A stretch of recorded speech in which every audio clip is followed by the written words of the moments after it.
This is the Bots and Bosses podcast,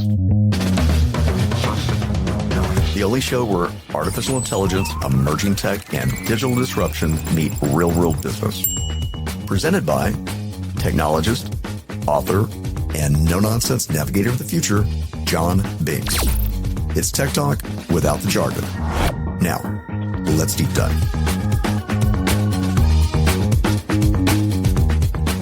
Welcome to the Bots and Bosses podcast presented by Jon Binks. This is episode 20 and originally aired on October 25, 2025. Today's show is sponsored by Bots and Bosses. Welcome back.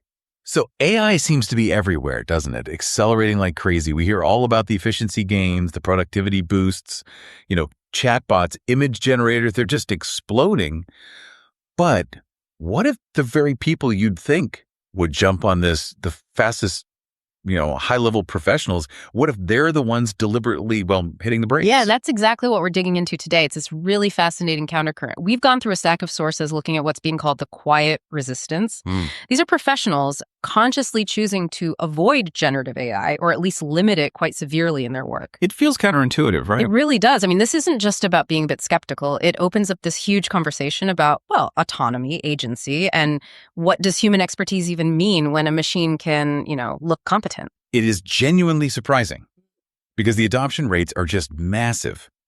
Our sources show AI use among white-collar professionals, it's almost doubled in the last year alone.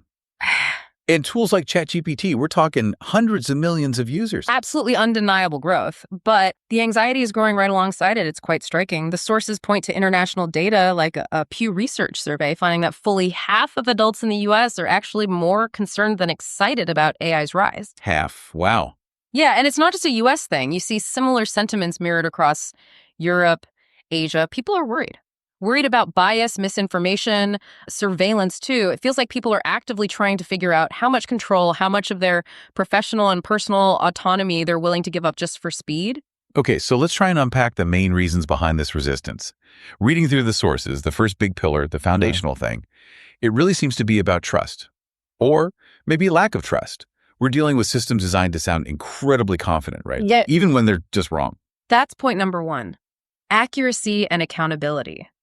Think about fields with really high stakes. Law, finance, medicine.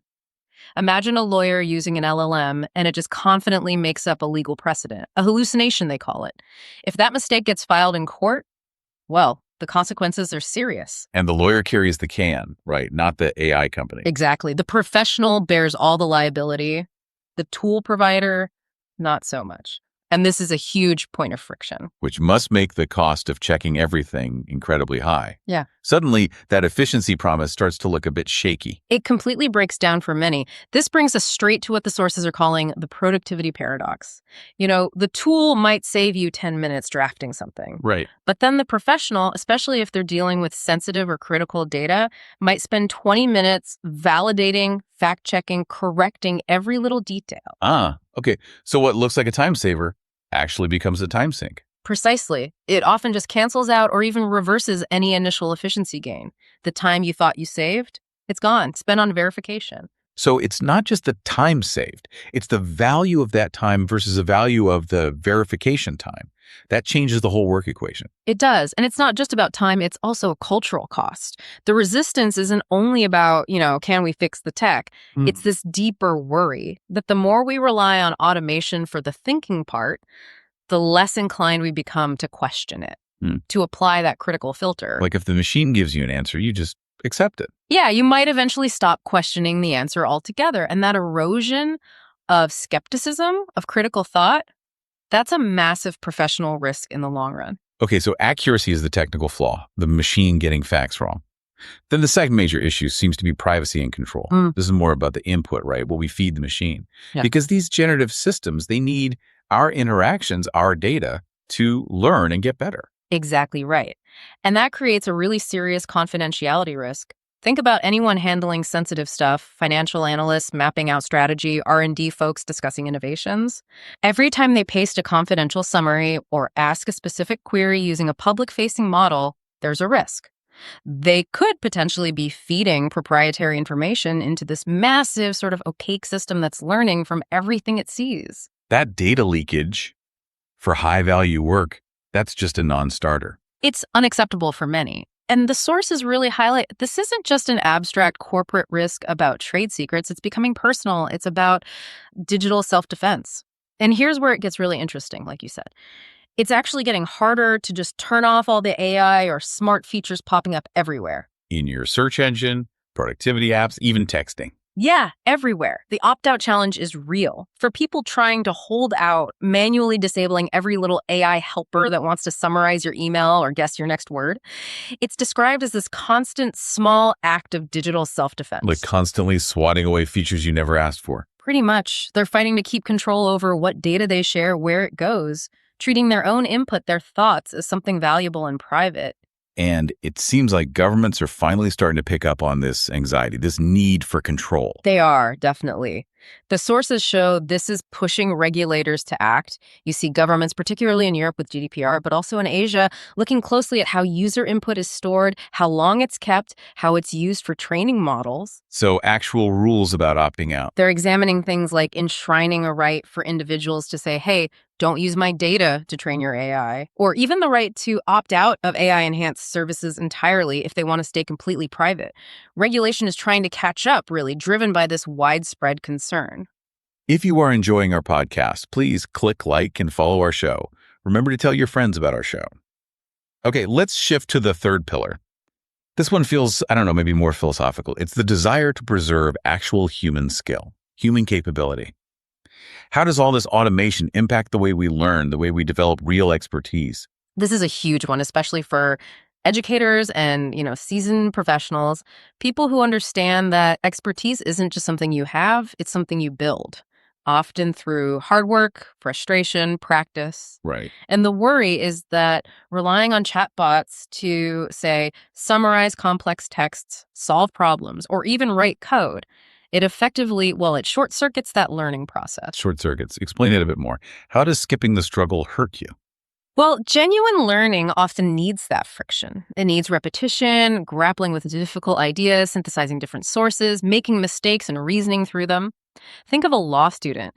If they just use AI to get case summaries instead of reading the dense primary texts themselves, they might get the basic conclusion, sure. But they miss the process. Exactly. They skip the crucial step of interpretation. They don't build that mental muscle for spotting nuance, for understanding context, for applying ethical judgment. That comes from the struggle. And I can absolutely see how critical that is for professional judgment. Feels like law, medicine, engineering. Judgment isn't just applying a formula, is it? It's about interpreting messy, ambiguous situations. Precisely. Core professional judgment interpretation, synthesis, ethical reasoning it develops through practice, through grappling with real-world complexity, not just by operating a tool, however sophisticated it is. The risk down the line is creating a generation of professionals who are maybe great at prompting an AI, but can't think independently when the AI messes up, or when the situation requires a truly human call. That's the fear. The value proposition shifts. Are you hiring an expert thinker or someone who's just good at using the thinking machine? That's a big long-term worry for professions and individuals' careers. And this worry really comes through in creative fields too, doesn't it? Artists, writers. Yeah. They seem concerned that a flood of machine-generated content could actually narrow human imagination over time. Oh, absolutely. They feel it as a direct threat to their craft, to the very idea of originality. The sources often draw this really important line between making and prompting. Making versus prompting, okay. Making involves, deep engagement with materials, history, intention, the messy process of creation. Prompting, for many creators, feels more like simulation. They resist boiling down their craft to just typing a text instruction. There's a fear that if we're constantly surrounded by simulated creativity, maybe our own ambition for true originality starts to shrink. So, wrapping this up, what's the takeaway here? The sources seem to suggest that, look, avoiding AI altogether probably isn't realistic for most people in the long run. Probably not entirely, no. But this resistance, this pushback, it does seem to validate the idea that using it selectively, maybe with really clear boundaries, and it's definitely possible. It's not just being anti-technology. It sounds more like a strategic choice. It is strategic, and I think it's helpful to reframe these holdouts. They're not rejecting technology wholesale. They're trying to reassert agency over what their profession actually is. Their goal seems to be setting boundaries. They're making conscious decisions about which tasks must remain human, where their judgment, their skill, their ethics are non-negotiable, and which tasks can maybe possibly be delegated to a machine carefully. So the big challenge for everyone then isn't whether we use AI, it's how. How do we use it deliberately, transparently, without giving up the things that make human work valuable in the first place, like authorship, privacy, skill? That seems to be the core question professionals are grappling with right now: how to integrate these powerful tools without undermining the foundations of their own expertise and ethical responsibility. Today's show was human-inspired and powered with AI assistance. Be sure to visit us, www.botsandbosses.com. And maybe building on that idea of defining boundaries, think about your own work. If the core of your professional skill, whether it's interpreting data, making diagnoses, designing something original, if that skill is built through practice, through ethical reasoning, what's the smallest but maybe highest value task that you absolutely must keep doing manually this week to make sure your own judgment doesn't start to erode? That might be something worth mulling over. Remember, the bots are getting smarter, but you're still the boss.